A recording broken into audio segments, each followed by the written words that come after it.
Jake Morrison stood on the porch of his ranch house and watched the red sun sink below the horizon. The year was 2847, and he was the third generation of his family to work this land on the planet Crimson Mesa. His great-grandfather had come here from Earth looking for freedom and space to breathe.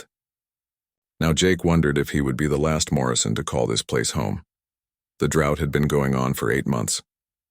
The sky was the color of rust, and dust devils danced across the empty pastures. His cattle were dying, and there was nothing he could do about it. The bioengineered animals his family raised produced a rare protein that space travelers needed for long journeys between the stars. It was good business when times were good, but these were not good times. Jake walked down the steps and his boots crunched on the dry soil. Everything was dying. The grass had turned brown weeks ago, and now it was just dust. His water reserves were nearly empty, and the wells had run dry months before. He had maybe 2 weeks left before he would have to make the hardest decision of his life. The Galactic Federation could fix this problem easily. They had atmospheric processors that could bring rain to any planet. But Crimson Mesa was too far from the core worlds, and the Federation said it was not worth the cost. They had bigger problems to worry about. Jake and the other ranchers out here were on their own. That was when the corporate vultures started circling. The Zenith Agricultural Consortium had sent representatives to his door 3 times in the past month. They wanted to buy his land for almost nothing. They smiled when they made their offers, but Jake could see the coldness in their eyes. They were waiting for him to fail. They were waiting for him to have no choice but to sell. Jake would rather die than give up his family's land to those parasites. His great-grandfather had built this ranch with his own hands. His grandfather had expanded it and fought off raiders and hostile weather. His father had introduced the bioengineered cattle that made the Morrison Ranch famous across 3 star systems. Jake would not be the one to lose it all. He walked toward the barn where his only companion waited. Rusty was an AI horse built to look and move like the horses from old Earth. The mechanical animal had been his father's pride and joy. Rusty had a personality programmed into his circuits, and he was not afraid to speak his mind. The metal horse turned his head as Jake approached. His eyes glowed with a soft blue light in the gathering darkness. Jake patted Rusty's neck, and the metal was warm under his hand. The AI kept his internal temperature regulated to feel more like a living creature. Rusty's voice came through the speakers built into his throat, and it sounded almost human. The AI had developed a sarcastic tone over the years. Jake climbed onto Rusty's back, and they rode out into the northern pasture. The land stretched for miles in every direction. 50,000 acres of red desert that his family had made productive through hard work and determination. Now it was all slipping away. They passed the dried-up creek bed where Jake used to swim as a boy. They rode past the old water tower that stood empty and silent. They checked on the cattle, and Jake's heart broke at what he saw. The animals were thin and weak. Some of them would not make it through another week. There was one last hope. Deep beneath his property was an ancient aquifer. Jake's grandfather had found evidence of it years ago, but they never had the money or equipment to drill that deep. The aquifer was nearly a mile below the surface, and reaching it would require advanced drilling equipment that cost more than Jake could ever afford. He had tried to get loans from the banks, but they all refused. They said his ranch was a bad investment. They said the drought would never end, and he should just sell to Zenith and cut his losses. Jake suspected that the corporation had paid the banks to refuse him. That was how they did business out here on the frontier. Rusty carried him back to the ranch house as the stars came out overhead. The sky on Crimson Mesa was beautiful at night. You could see the sweep of the galaxy and the distant lights of other worlds. Jake's ancestors had traveled across that vast darkness to find this place. He would not give up without a fight. Inside the house, Jake made himself a simple dinner. He sat at the old wooden table that had been in his family for 3 generations. The walls were covered with photos of his ancestors. His great-grandfather in his pressure suit standing next to the first habitat dome. His grandfather on horseback with the red desert behind him. His father shaking hands with a Federation official after winning an award for his cattle breeding program. Jake wondered what they would think of him now. Would they be disappointed that he could not save the ranch? Would they understand that he had tried everything? He pushed the thoughts away and finished his meal. That night he lay in bed and stared at the ceiling. Sleep would not come easily. His mind kept racing through possibilities and solutions, but there were none. The water was gone. The money was gone. Time was running out. Tomorrow, the Zenith representatives would probably come again. They always seemed to know when a rancher was at his weakest point. They would make another offer, and it would be slightly higher than the last one, but still far below what the land was worth. They would smile and tell him it was his best option. They would make it sound like they were doing him a favor. Jake made a decision as he lay there in the darkness. He would not sell. Even if it meant losing everything, he would not give those corporate thieves the satisfaction. He would find another way, or he would go down fighting. That was the Morrison way.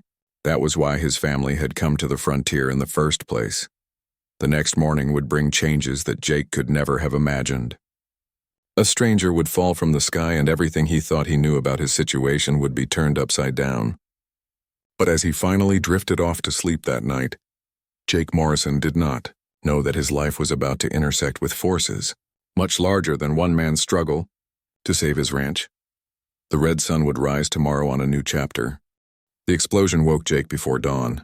He sat up in bed and listened. The sound had come from the northern part of his property. It was not thunder because the sky had not seen clouds in months. It was something else. Something had crashed. Jake pulled on his clothes and grabbed his rifle from the rack by the door. Rusty was already waiting outside. The AI horse had detected the crash and powered up his systems automatically. They rode north through the darkness. The sky was beginning to lighten in the east. Jake could see a trail of smoke rising from somewhere near his northern boundary. As they got closer, he could see debris scattered across the ground. Pieces of metal glinted in the early morning light. The ship was small. It was a scout-class vessel designed for 1 or 2 people. The hull was scorched black and the landing gear had been torn away. It had plowed through the dirt for 100 yards before coming to rest against a rocky outcrop. Whoever was inside had hit hard. Jake approached carefully with his rifle ready. Out here on the frontier, you never knew what you might encounter. Pirates and smugglers used the remote areas to conduct their business. This could be dangerous. He circled the ship and found the hatch. It was partially open. Smoke drifted out from inside. Jake called out, but there was no answer. He pulled the hatch fully open and looked inside. A young woman lay crumpled against the control panel. She was unconscious and bleeding from a cut on her forehead. Her flight suit was torn and Jake could see more injuries. She needed help immediately. Jake holstered his rifle and climbed into the ship. He checked her pulse and it was weak but steady. He carefully moved her away from the smoking controls. The ship's systems were failing and he could smell fuel leaking. They needed to get out before something exploded. He lifted the woman and carried her out of the wreckage. She was light in his arms. He laid her on the ground away from the ship and examined her injuries. The head wound was the worst, but she also had bruised ribs and what looked like a broken wrist. Rusty moved closer and scanned her with his medical sensors. The AI horse had basic medical programming built into his systems. Jake looked at the woman more carefully now. Her features were distinctive.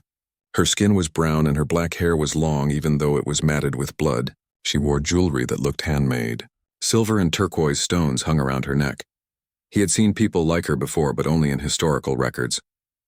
The ND people. They were descendants of Apache tribes who had left Earth centuries ago. They lived on massive generation ships and traveled between the stars. They were nomads who refused to settle on Federation worlds. They valued their freedom and independence above everything else. Jake knew that the ND were considered troublemakers by the Federation. They refused to follow most laws and regulations. They traded in unregulated markets. Some people called them criminals. Others called them freedom fighters. Jake had never met one before. The woman's eyes opened. They were dark brown and filled with pain. She looked at Jake and tried to speak, but only a groan came out. She tried to sit up, but Jake gently pushed her back down. The woman's hand went to her belt, and Jake tensed. She pulled out a small device and pressed a button. A hologram appeared in the air showing text in a language Jake did not recognize. Then it switched to English. The hologram flickered and died. The device had used its last bit of power. The woman's eyes closed again and she went limp. Jake checked her pulse and she was still alive, but she had passed out from pain and exhaustion. Jake made a decision. He could take her to the Colonial Marshal's office in town. That would be the legal thing to do. The Marshals would contact the Federation and they would take her away. She would probably end up in a detention center for questioning. Or he could take her back to his ranch and help her. It would be risky. If anyone found out he was harboring an ND fugitive, he could face serious trouble. The Federation did not look kindly on people who helped those they considered enemies. Jake thought about his own situation. The Federation had abandoned him and the other ranchers. The corporations were trying to steal his land. The banks had been paid off to refuse him help. Why should he care what the Federation thought? He looked at the woman's face. She was young, maybe 25 years old. She had come here for some reason and someone had shot her down. She was hurt and alone. She needed help. Jake lifted her carefully and carried her to Rusty. The AI horse knelt down so Jake could drape her across the saddle. They rode back to the ranch house as the sun came up over the horizon. Inside his house, Jake laid her on his bed. He got his medical kit and began cleaning her wounds. The cut on her forehead needed stitches. He had done this kind of work before on injured cattle. His hands were steady as he worked. He set her broken wrist and wrapped it. He checked her ribs and decided they were only bruised, not broken. She would be in pain for a while, but she would recover. He covered her with a blanket and let her sleep. Jake went back outside to check on the crashed ship. He needed to hide the evidence before anyone saw it. The debris field was large, but most of it was small pieces. He spent the morning gathering the metal fragments and loading them onto his truck. The ship itself was too big to move easily. Jake used Rusty's strength to drag it into a ravine, where it would not be visible from the air. He covered it with a camouflage tarp. It was not perfect, but it would have to do. By afternoon, he was exhausted. He went back to the house and checked on the woman. She was still sleeping. Her breathing had improved and some color had returned to her face. She would live. Jake sat in his kitchen and wondered what he had gotten himself into. He had just hidden a crashed ship and was harboring someone the Federation might be looking for. If they found out, he could lose everything. But something in his gut told him he had made the right choice. The woman slept through the rest of the day and into the night. Jake dozed in a chair in the living room. He kept his rifle close. If anyone came looking for her, he would be ready. When dawn came on the second day, the woman finally woke up. Jake heard her moving and went to check on her. She was sitting up in bed looking around the room with confusion and fear in her eyes. She looked at him and her body tensed. She was ready to fight or run. Her hand went to her belt, but her weapons were gone. Jake had removed them while treating her injuries. They were locked in his gun safe. The woman studied him carefully. She seemed to be deciding whether to trust him. Finally, she nodded slowly. The water had been flowing for 2 weeks when Jake noticed the surveillance drones. They were small and tried to stay hidden, but Rusty's sensors picked them up. Someone was watching the ranch. Someone was gathering information. Jake knew who it was. The Zenith Agricultural Consortium did not give up easily. They had expected him to fail and sell his land. Now that he had found water, they would change their strategy. They would try to take the ranch by force. Ayita had been working on repairing her ship. The crash had damaged many systems, and she needed parts that were hard to find. She had been sending coded messages to her people, but they were 3 star systems away. It would be another 6 weeks before they could reach Crimson Mesa. When Jake told her about the surveillance drone, she stopped working on her ship. Her face became serious. She had seen this pattern before. The ND people had fought many battles against corporations who wanted to exploit them. They sat in Jake's kitchen and planned their defense. The ranch was large and there were many approaches. They could not defend everywhere at once. They needed to be smart. Ayita explained that the corporation would send mercenaries. They would not wear corporate uniforms. They would be classified as security consultants or independent contractors. That way Zenith could deny any connection if things went wrong. The mercenaries would come with military-grade weapons and equipment. They would have armored vehicles and advanced sensors. They would expect an easy fight against one rancher and a crashed pilot. Jake asked Ayita if she could fight. She looked at him and smiled. The ND people were peaceful traders, but they were also warriors when necessary. Her grandmother had taught her to fight. Her people had survived for centuries by being able to defend themselves. Over the next 3 days, they prepared. Ayita used equipment from her ship to set up sensors around the ranch. They would know when anyone approached. She also modified some of Jake's farm equipment to serve as weapons. They took the automated sprinkler system and turned it into a network of remote-controlled turrets. The nozzles that once sprayed water now could fire projectiles. They set up the turrets at key points around the property. Jake showed Ayita places on his land where they could set ambushes. He had grown up here and knew every rock and gully. They could use the terrain to their advantage. Rusty proved to be more valuable than Jake expected. The AI horse had military-grade sensors and could coordinate defensive systems. He could track multiple targets and process tactical information faster than any human. They also set up holographic projectors. Aita had several in her ship's cargo hold. The holograms could create fake targets to confuse attackers. They placed them in strategic locations around the ranch. Jake wanted to contact the colonial marshal, but Aita advised against it. The marshals were paid by the Federation, and the Federation was in the pocket of the big corporations. Calling for help would likely bring more enemies. They were on their own. Just like Jake's ancestors had been when they first settled this land. Just like Aita's people were when they traveled the dark spaces between stars. The attack came on a Tuesday morning. Jake was checking on his cattle when Rusty's warning system activated. 15 armed individuals were approaching from 3 directions. They had 4 armored vehicles and were heavily armed. Jake rode back to the ranch house where Aita was waiting. She had changed into combat gear from her ship. She looked different now. Not like a crashed pilot, but like a warrior. They watched the monitors as the mercenaries advanced. The corporate soldiers moved with military precision. They thought they knew what they were doing. They thought this would be easy. The first vehicle hit one of Aita's electromagnetic pulse mines. The EMP fried the vehicle's electronics and it rolled to a stop. The mercenaries inside scrambled out confused. That was when the holographic projectors activated. Fake defenders appeared all around the ranch. The holograms looked real enough to draw fire. The mercenaries wasted ammunition shooting at images. Jake and Aita used the confusion to their advantage. Jake took up a position in the barn with a long-range rifle. Aita moved through the gullies on the eastern side of the property. They were 2 people, but they made it seem like there were dozens.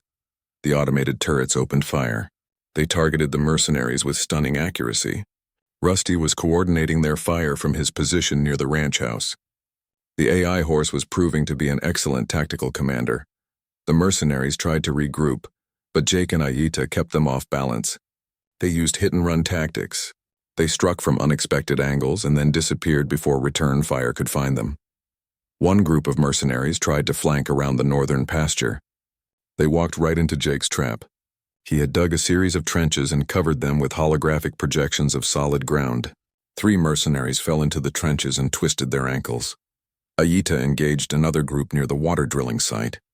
She moved like smoke. Her people had taught her to fight in zero gravity on ship decks. Fighting on solid ground was easier. She disabled 4 mercenaries without seriously injuring any of them. The battle lasted 3 hours. The mercenaries had superior numbers and equipment, but Jake and Aita had determination and knowledge of the land. Most importantly, they were fighting for something they believed in while the mercenaries were just doing a job. The turning point came when Aita managed to capture one of the mercenary commanders. She used a neural stunner from her ship's arsenal. The commander went down hard and Aita dragged him behind cover. She searched his equipment and found his communication device.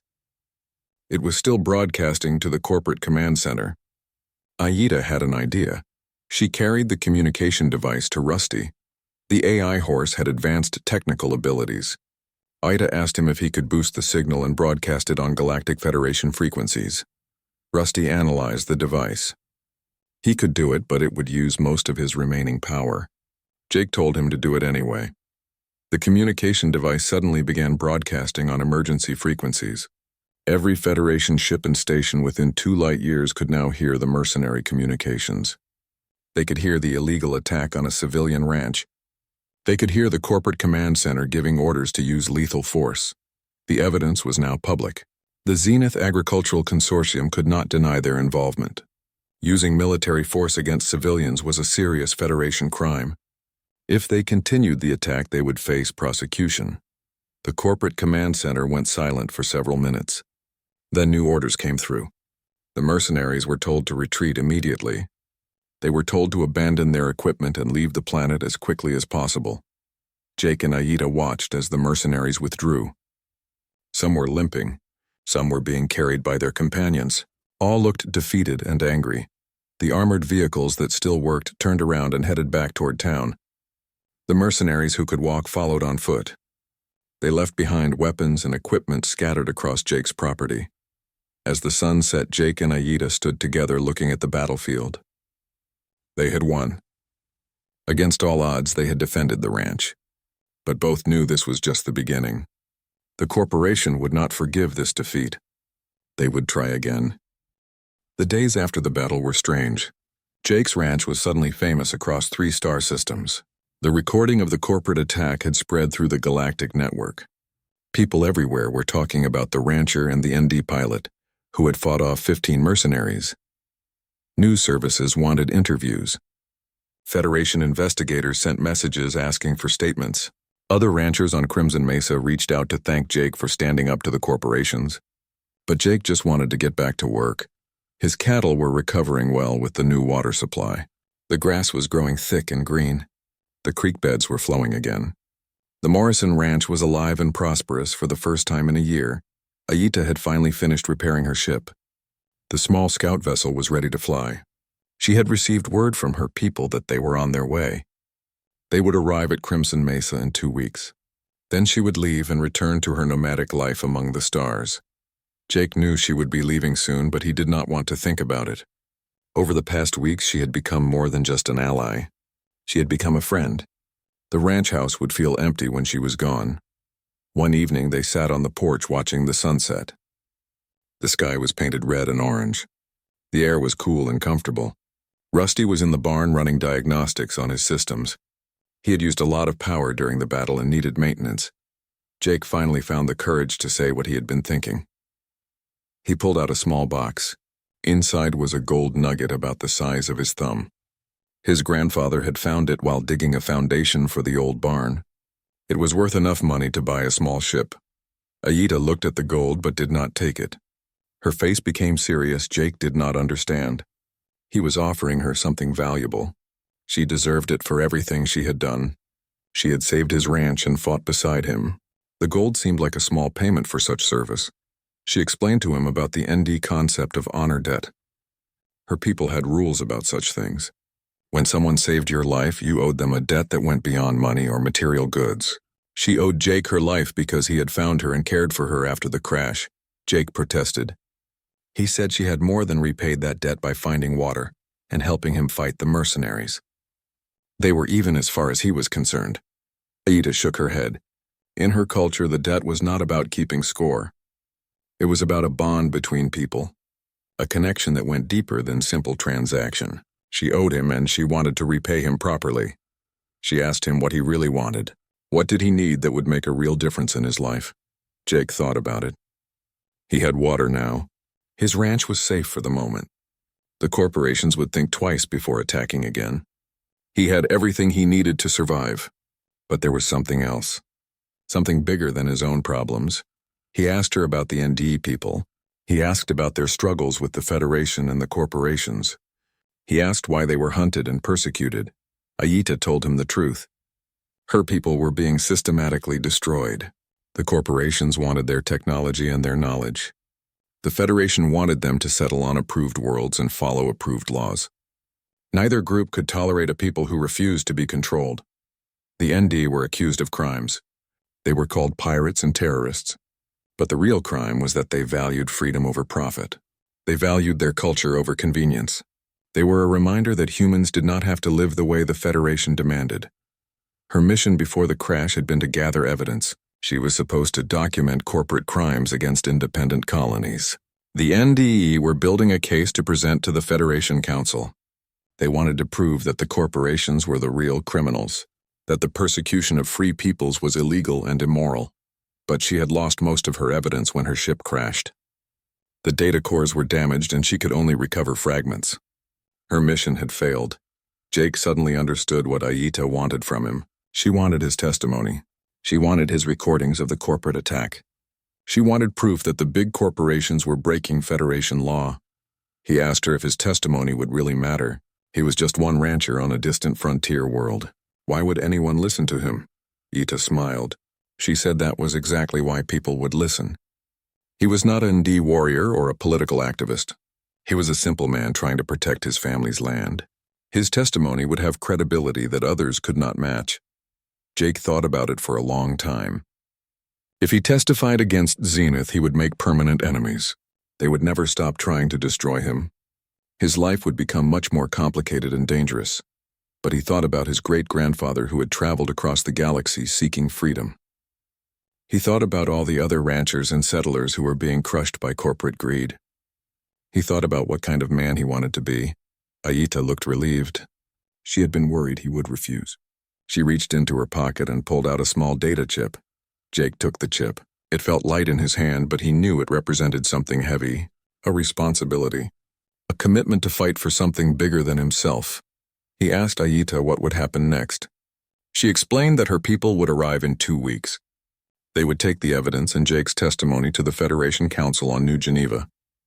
The council met quarterly to address grievances from frontier worlds. But there was a problem.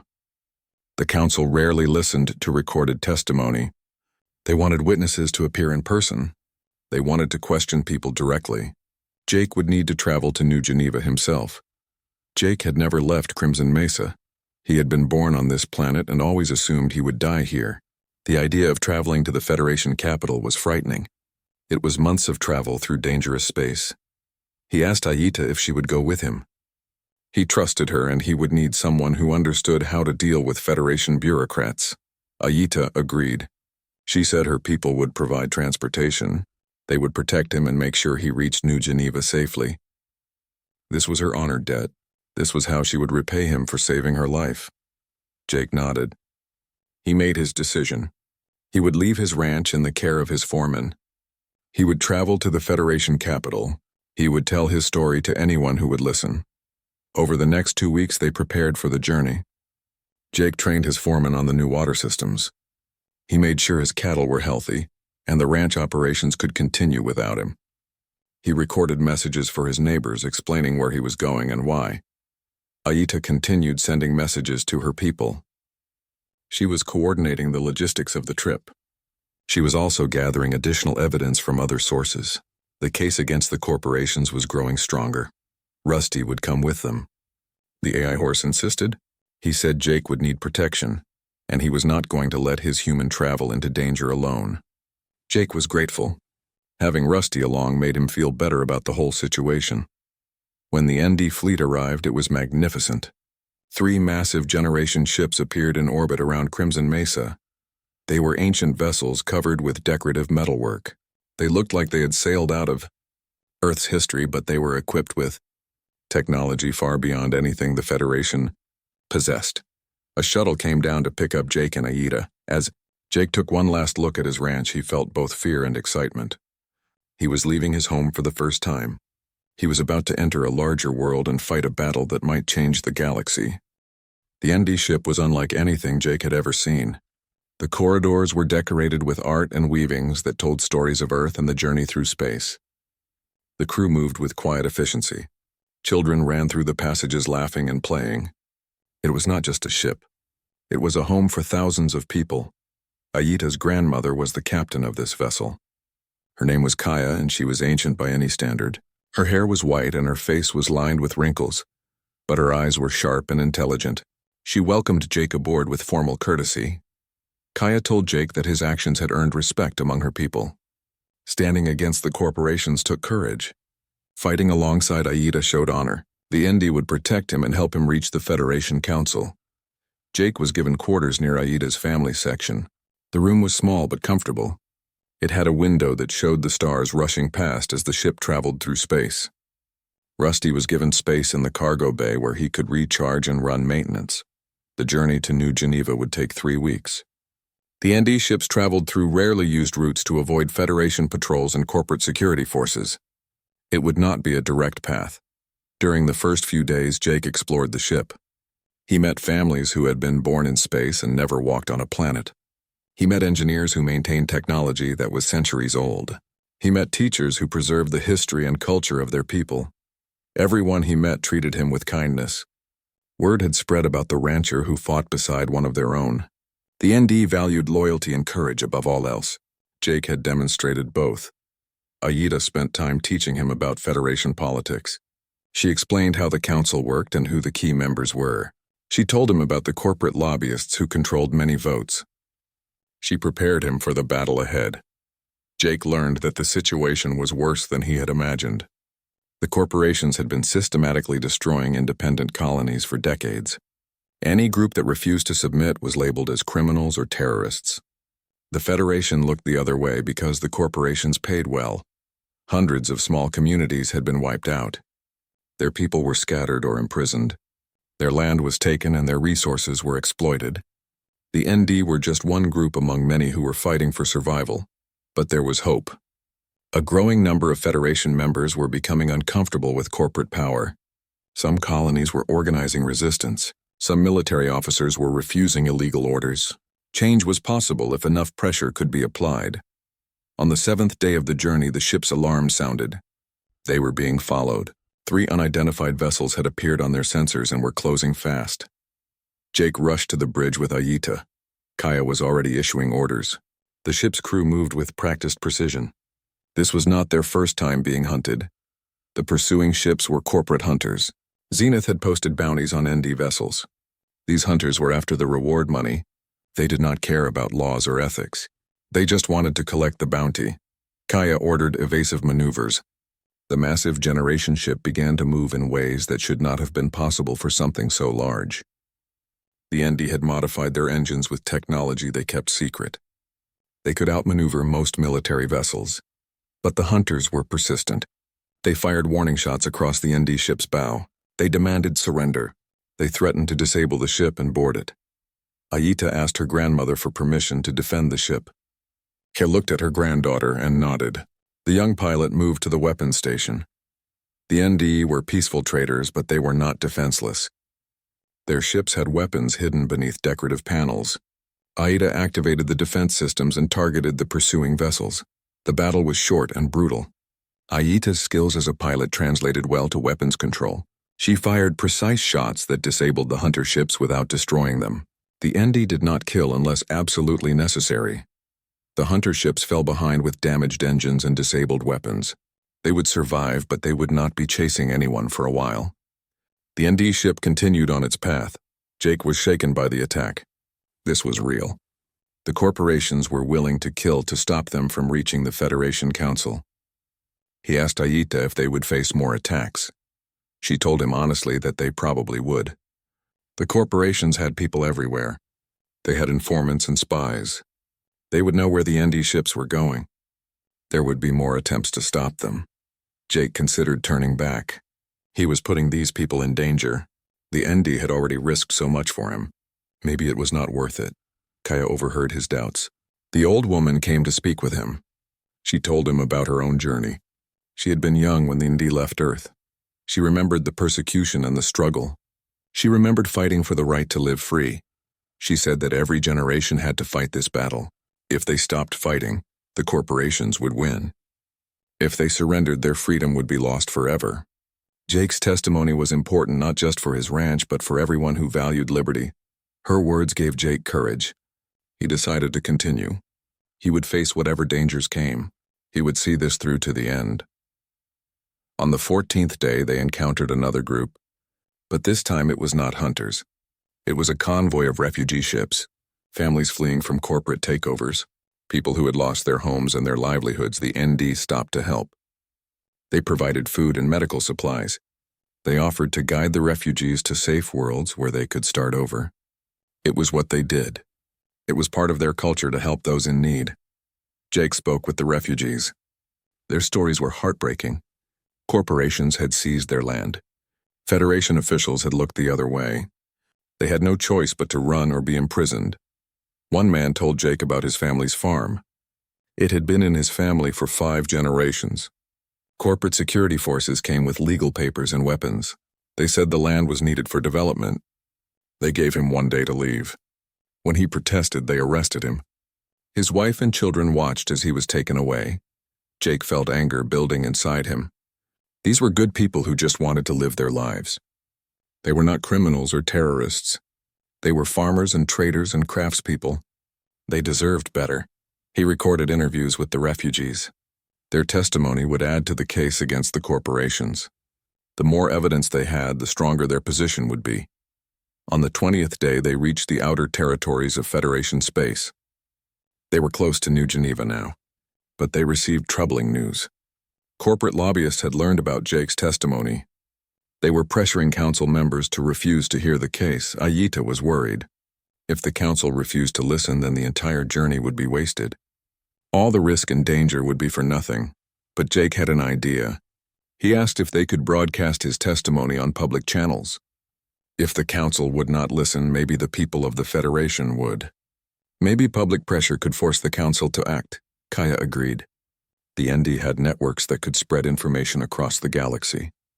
They began preparing Jake's statement. They compiled all the evidence and all the testimony. They created a comprehensive case that showed the truth about corporate crimes. On the 22nd day, Jake recorded his statement. He spoke simply and honestly. He told his story. He talked about his ranch and the drought. He talked about Aita's crash and their friendship. He talked about the corporate attack and the refugees they had met. He did not use fancy words or political language. He just told the truth in his own way. He spoke as a man who loved his home and wanted to protect it. He spoke for all the people who had no voice. The broadcast went out across Federation space. Within hours, it had been seen by millions of people. Within days, it had reached billions. The story of the rancher and the ND pilot touched something deep in people's hearts. Public opinion began to shift. People started asking questions. They demanded answers from their representatives. They wanted to know why corporations were allowed to terrorize civilians. They wanted justice. When the ND ship finally arrived at New Geneva, the situation had changed. The Federation Council could not ignore the public outcry. They announced that they would hear Jake's testimony in a formal session. The corporations tried to stop it, but the political pressure was too strong. Jake stood on the observation deck looking at the capital world. It was beautiful and terrifying.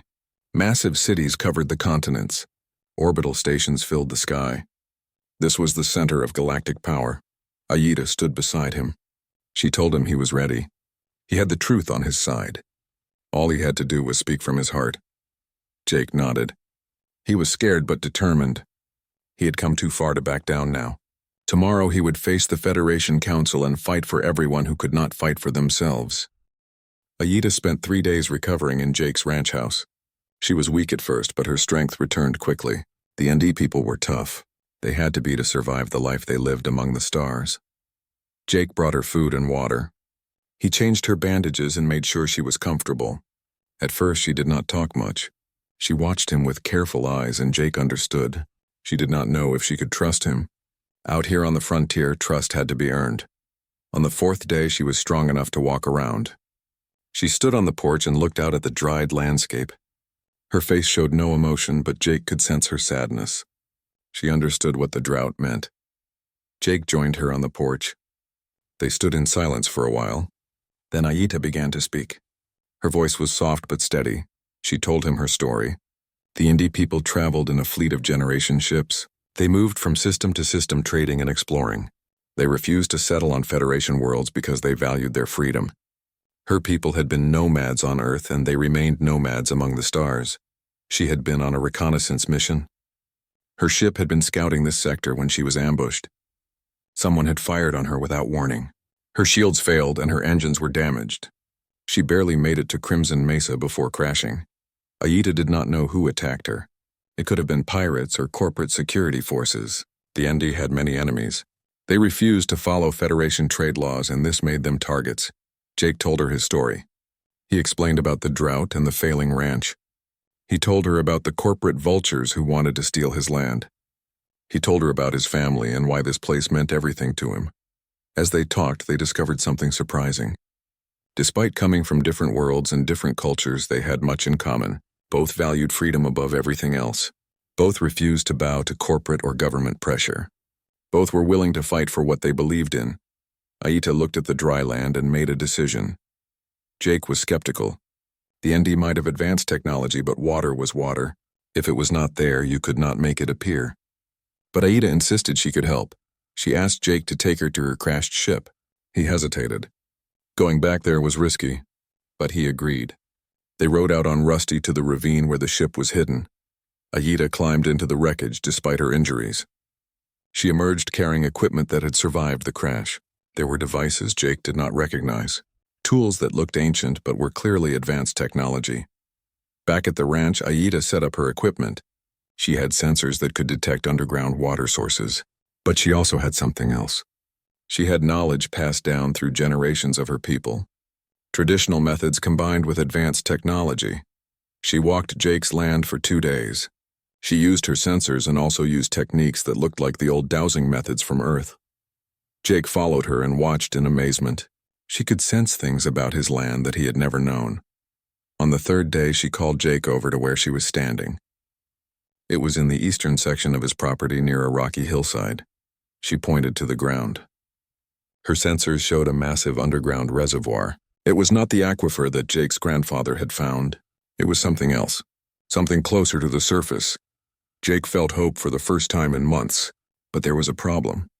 He did not have drilling equipment. Even if the water was there, he had no way to reach it. Aita smiled. It was the first time Jake had seen her smile, and it transformed her face. She went back to her ship and returned with a piece of equipment that looked like a rifle. It was a mining laser. Her people used them to extract minerals from asteroids. It could drill through rock like it was butter. Over the next week, Aita and Jake worked together. They set up a drilling operation in the eastern pasture. Aita modified the mining laser to work as a drill. Jake built a support structure and helped position the equipment. Rusty provided power from his internal generators. The AI horse was designed to work for days without recharging. He stood still while cables ran from his body to the drilling equipment. They worked from dawn until dark every day. The drill bit deeper and deeper into the ground. Jake began to believe that maybe they would actually find water. Maybe his ranch could be saved. On the 8th day, the drill broke through. Water came shooting up from the hole like a fountain. It was pure and clean and more beautiful than anything Jake had ever seen. Jake and Aita stood there soaked and laughing. The water poured out and began to fill the dried creek bed. For the first time in months, Jake felt like he could breathe, but Aita was not done. Over the next few days, she found 2 more water sources on Jake's property. One was the deep aquifer his grandfather had discovered. The other was a smaller underground stream. Together, they would provide more than enough water to keep the ranch running for decades. Jake was overwhelmed. This woman had saved everything. She had given him back his future. He tried to thank her, but words seemed inadequate. Aita just shook her head. She told him about the ND concept of balance. He had saved her life when he found her. She had helped him in return. They were even. But Jake knew it was more than that. She had given him hope when he had none. She had shown him that there were still people in the galaxy who valued honor and loyalty. As the water flowed across his land, Jake's cattle began to recover. The grass started to grow again. Life was returning to the Morrison Ranch. Jake felt like he could take on the world. He did not know that his troubles were just beginning. The Zenith Agricultural Consortium had been watching. They knew about the water. They knew about Aita. And they were not going to let Jake keep his ranch without a fight. The Federation Council chamber was enormous. It was designed to impress and intimidate. The ceiling rose hundreds of feet above the floor. Holographic displays showed the countless worlds that made up the Federation. Thousands of representatives sat in tiered seats arranged in a vast circle. Jake walked to the speaker's platform in the center of the chamber. His boots echoed on the polished floor. He wore his best clothes, but they looked plain and rough compared to the fancy outfits around him. He did not care. He was not here to impress anyone with his appearance. Aita and Kaya sat in the visitors' gallery. Rusty had been allowed to attend as Jake's companion. The AI horse stood at attention near the entrance. His presence was unusual, but the council had agreed to it. The chief speaker called the session to order. Her name was Victoria Lang, and she represented one of the core worlds. She looked down at Jake with an expression that was hard to read. It might have been curiosity or it might have been contempt. She explained the rules. Jake would be allowed to present his testimony. Then council members could ask questions. After that, the council would debate and vote on whether to investigate the corporations. Corporate lawyers filled one section of the gallery. They wore expensive suits and carried electronic tablets. They looked confident. They had done this many times before. They knew how to win these battles. Jake took a deep breath and began to speak. His voice was rough and his accent marked him as a frontier colonist. But his words were clear and honest. He told them about his ranch. He described the drought and the struggle to keep his family's land. He explained how the corporations had tried to steal everything through legal manipulation. He did not exaggerate or embellish. He just told the truth. Then he told them about finding Aita. He described helping her and learning about her people. He explained how she had helped him find water and save his ranch. He made sure the council understood that the NDE were not criminals but peaceful people trying to preserve their way of life. He described the attack by corporate mercenaries. He played the recordings that Rusty had captured. The council watched as armed forces attacked a civilian ranch. They heard the corporate command center giving illegal orders. They saw Jake and Aita defending themselves against overwhelming numbers. The chamber was silent when the recordings ended. Even the corporate lawyers looked uncomfortable. The evidence was clear and undeniable, but Jake was not done. He told the council about the refugees they had met during the journey. He played their testimonies. One after another, people told stories of corporate theft and Federation indifference. The pattern was clear. This was not just about one ranch on one planet. This was happening across the frontier. Jake spoke for 2 hours. By the end, his voice was hoarse, but his message was clear. The corporations were breaking laws and destroying lives. The Federation was allowing it to happen. Something had to change. When he finished speaking, the chamber erupted in noise. Some representatives were shouting support. Others were demanding that Jake be arrested for conspiracy with the ND. The corporate lawyers were conferring urgently with their clients. The chief speaker called for order. She announced that council members could now question Jake. A representative from a corporate world immediately stood up. His name was Gregory Hunt, and he was known to be in the pocket of Zenith. He began asking hostile questions designed to discredit Jake. He suggested that Jake had staged the attack himself. He implied that Jake was being paid by the ND to lie. Jake answered calmly. He did not get angry even when the questions became insulting. He stuck to the facts. He pointed out that the recordings had been verified by independent analysts. He noted that the corporate mercenaries had not denied the attack. He remained steady and credible. Other representatives asked better questions. They wanted to know details about corporate practices on the frontier. They asked about Federation oversight and why it had failed. Jake answered as best he could. When he did not know something, he admitted it honestly. A representative from a frontier world named Helen Cruz asked Jake what he wanted the council to do. This was the important question. Jake had shown them the problem, but what was the solution? Jake had thought about this carefully. He told the council that he wanted 3 things. First, he wanted an independent investigation into corporate practices on frontier worlds. Second, he wanted legal protection for independent colonists against forced buyouts. Third, he wanted recognition for the ND and other free peoples as legitimate cultures deserving respect. His requests were simple, but they struck at the heart of corporate power. If the council granted them, it would change everything. The corporations would lose their ability to exploit and control the frontier. The corporate lawyers immediately objected. They argued that Jake's requests were too broad. They said it would damage the economy. They claimed it would encourage lawlessness. They threw up every argument they could think of, but public opinion was watching. The council session was being broadcast across the Federation. Billions of people were witnessing this confrontation. The representatives knew they had to be careful. If they sided too obviously with the corporations, there would be political consequences. The debate lasted for hours. Representatives argued back and forth. Some spoke eloquently about justice and freedom. Others defended corporate interests with cold economic logic. The outcome was unclear. During a break, Aita came down to speak with Jake. She told him he had done well. His testimony had been powerful, but she warned him not to expect too much. The corporations had deep influence. Even with public support, the council might choose to do nothing. Jake understood. He had not expected to win easily, but he had done his part. He had told the truth. He had stood up for what was right. Whatever happened now was in the hands of others. When the session resumed, the chief speaker announced that the council would vote on 3 measures. First, whether to launch an investigation into corporate practices. Second, whether to establish new protections for frontier colonists. Third, whether to recognize the ND as a legitimate cultural group. The voting took place electronically.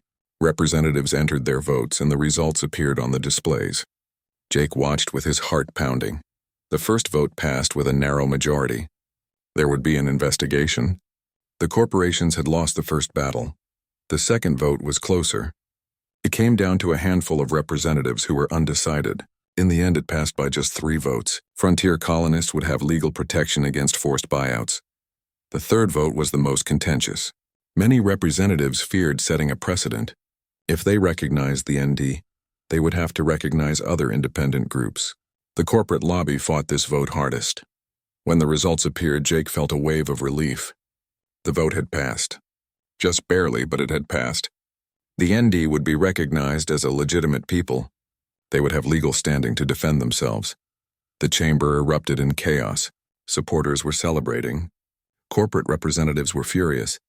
The chief speaker had to call for order multiple times. Jake stood on the platform feeling stunned. They had actually won.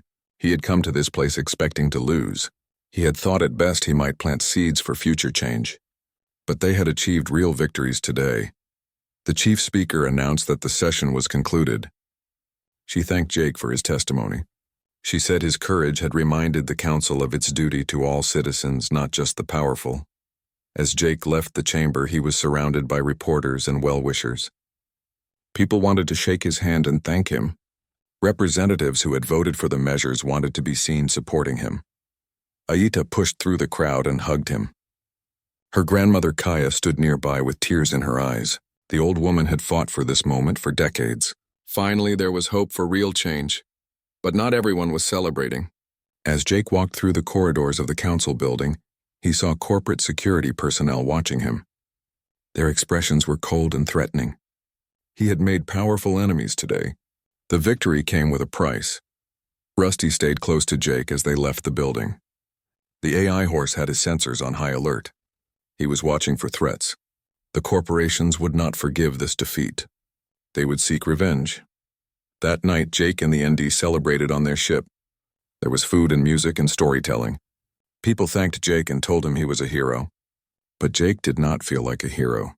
He had just done what needed to be done. He stood on the observation deck looking at the stars. Aita joined him. They stood in comfortable silence. Finally, Jake spoke. Aita smiled. She knew he was right. The real work was just beginning. The corporations would fight back. The Federation might not enforce the new laws. There would be more battles ahead, but today they had won. Today they had proven that ordinary people could stand up to power and succeed. That was worth celebrating. The journey back to Crimson Mesa took 4 weeks. The ND ships traveled carefully, watching for corporate hunters. There were 2 attempted ambushes, but both times the ND were ready. They had been fighting this war for a long time and they knew how to survive. Jake spent the journey thinking about what came next. The Federation had voted for change, but implementation would take time. The corporations would fight every step of the way. They would use lawyers and lobbyists to delay and weaken the new laws, but something had shifted. Public opinion had turned against the corporations. People across the Federation were demanding accountability. Other frontier colonists were organizing resistance. The ND were no longer alone in their struggle. Aita told Jake that her people were grateful beyond words. For the first time in decades, they had legal recognition. They could trade openly without fear of immediate arrest. Their children could visit Federation worlds without being taken away. It was more than they had dared to hope for. Jake insisted it was not just his doing.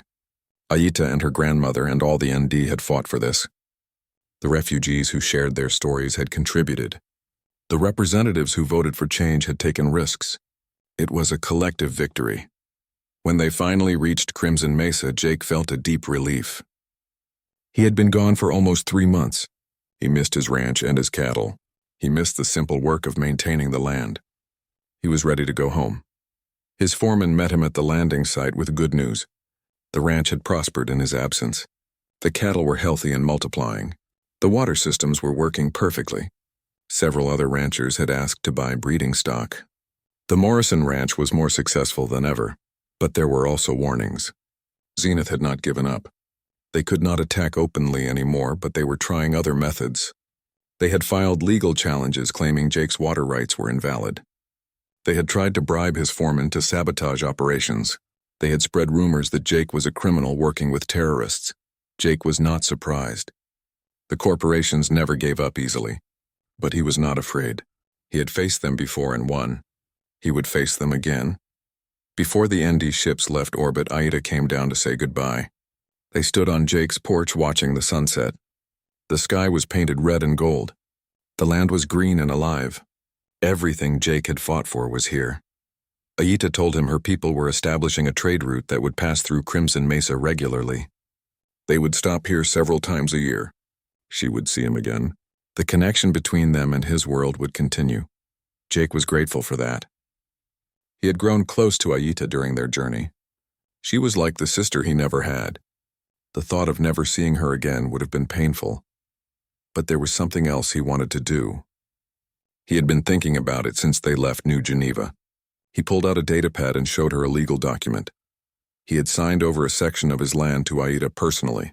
It was 100 acres in the eastern part of his property, near where she had found the first water source. The land was legally hers now. She could visit whenever she wanted. She could build a home there if she chose. She would always have a place on Crimson Mesa. Aita stared at the document. Her eyes filled with tears. In ND culture, land ownership was not common. They were nomads who traveled between the stars. But Jake was giving her something more than land. He was giving her belonging. He was giving her a place to call home no matter where her journeys took her. She tried to refuse. She said it was too much, but Jake insisted. She had saved his ranch. She had fought beside him.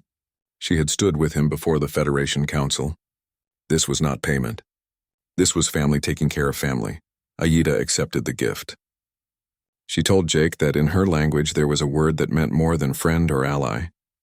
The word was shikashi, and it meant someone who stands with you in darkness, someone whose spirit is bound to yours through shared struggle. She called Jake her shikashi. Jake did not know the word, but he understood the meaning. He felt the same way about her.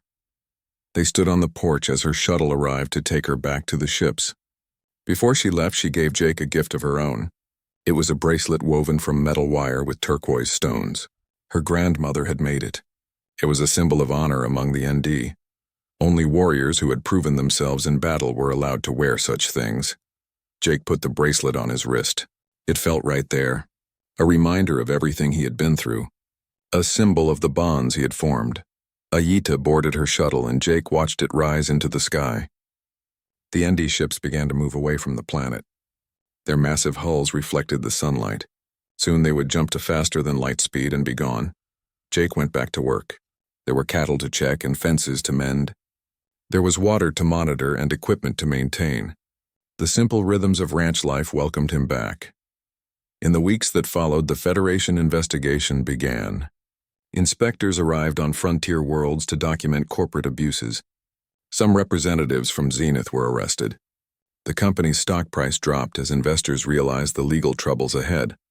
Other corporations started pulling back from their most aggressive tactics. They were worried about public scrutiny. They did not want to be the next company caught breaking laws. The frontier became a little safer for independent colonists. Jake received messages from people across the Federation. Other ranchers thanked him for standing up. Colonists told him he had given them hope. Some ND families visited Crimson Mesa to see the place where one of their own had fought beside a human from a different culture. Jake welcomed them all. His ranch became a gathering place for people who valued freedom and independence. He shared his story and listened to theirs. He realized that he was part of something larger than himself. 6 months after the council vote, the first new protections for frontier colonists went into effect. It was not everything Jake had hoped for. The corporations had watered down some provisions, but it was progress. It was a foundation to build on.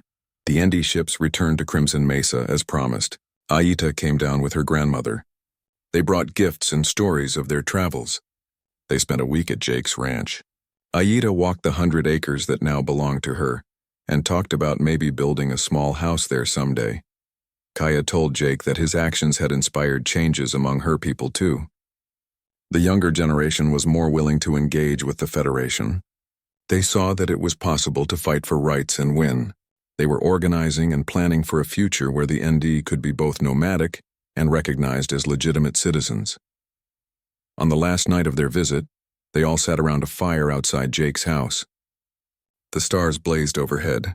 Rusty stood nearby listening to their conversation. The AI horse had become something of a legend himself. News services called him the mechanical warhorse who helped defend freedom. Jake looked at the people around the fire. Aida and Kaya represented a culture that had survived against incredible odds. His foreman and the other ranch workers represented the frontier spirit that built new worlds. Together, they were proof that humans could overcome any challenge when they stood together. He thought about everything that had happened since Aita's ship crashed on his land. He had saved her life, but she had saved his ranch and so much more. She had shown him that his struggle was connected to larger forces. She had given him purpose beyond just surviving. The honor debt she talked about had been paid many times over. But Jake understood now that it was never really about keeping score.